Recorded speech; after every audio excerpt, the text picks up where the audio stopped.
Peace, fellow netizens. I am Bill. Today, I will give some updates on a previous video in regards to my current faith and practice, and talk a bit about what has happened since then. Before I get into that, I will assume that if you are watching this video, that you have watched my video entitled My Current Denominational Identity. Much of what I will talk about in this current video will be in reference to the former. Let's get into it. About 4 weeks ago at time of filming, I was confirmed into the Episcopal Church by the Bishop of West Tennessee after a brief catechesis, as well as a very edifying conversation with my priest on the matter, among other things that we discussed. Per the said conversation, I brought up my convictions concerning Creedal Orthodoxy and the potential reception therein in regards to the Episcopal Church, and her response was along the lines of, "That is an acceptable position within our denomination." While explaining my Creedal Orthodoxy in detail would best be a video for another day, it's worth mentioning due to how theologically contemporary the Episcopal Church is in comparison to the other denominations that I have been a part of. Furthermore, my Creedal Orthodoxy will touch back with an aspect of the aforementioned video that I will discuss later in this video. With that being said, I'm going to go back in time to two things that happened in October of 2025.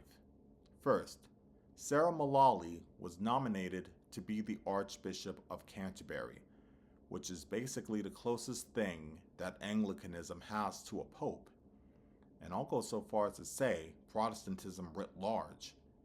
Now, I'm willing to acknowledge on the front end that comparing the Pope and the Archbishop of Canterbury in their respective roles to Roman Catholicism and Anglicanism/Episcopalianism respectively is at best a very broad comparison. This is mainly for those who are unfamiliar with Episcopalianism, given that it's not as widespread as Roman Catholicism. That being said, there are many within the Anglican communion who are opposed to woman's ordination, and are thus opposed to the quote-unquote Pope of Anglicanism being a woman. Their course of action was to declare their independence from the See of Canterbury. All of this information not only touches back into my Creedal Orthodoxy, but also with what the difference between Anglican and Episcopal is. In the previous video, I've stated that I am in a broader sense a Reformed Anglican and in a narrower sense a confessional Episcopalian. I now update these descriptors and consolidate them into being just a Creedal Episcopalian. Here is why. For the Creedal part, the acknowledgement of the Apostles' Creed as the boundary of core essential Christian doctrine was ascertained via pastoral exhortation when I was a Calvinistic Baptist. It was the core theology of the church I helped plant after the Lord had led me out of the Baptist tradition, and it is what both Anglican and Episcopal faith and practice stand on. So I emphasize this creedal conviction for 3 reasons.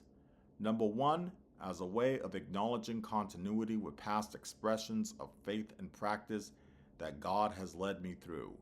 Number 2, to acknowledge the validity of the faith of those who remain in denominations that I once was a part of, in light of being led into the Episcopal Church. And 3, my priest stated the creeds as the foundation of Episcopalianism, at least in a nominal sense. As for Episcopalian versus Anglican, I've been told that these terms have the connotation of being pro and anti women's ordination, respectively. as well as other things such as being more or less theologically contemporary, particularly within the context of America. You could probably guess which side of that divide I have been placed on, given that my priest is a woman. And yes, I will answer to God for that, and he will do with that as he pleases. In respect to what I've discussed in this video, I've acted in what has been identified as God's will for me, and I put that on whatever accolades and treasures of faith that you, the viewer, would otherwise esteem of me. From Bill Milton, a Christian and a fully confirmed and Creedal Episcopalian, to my fellow netizens, peace.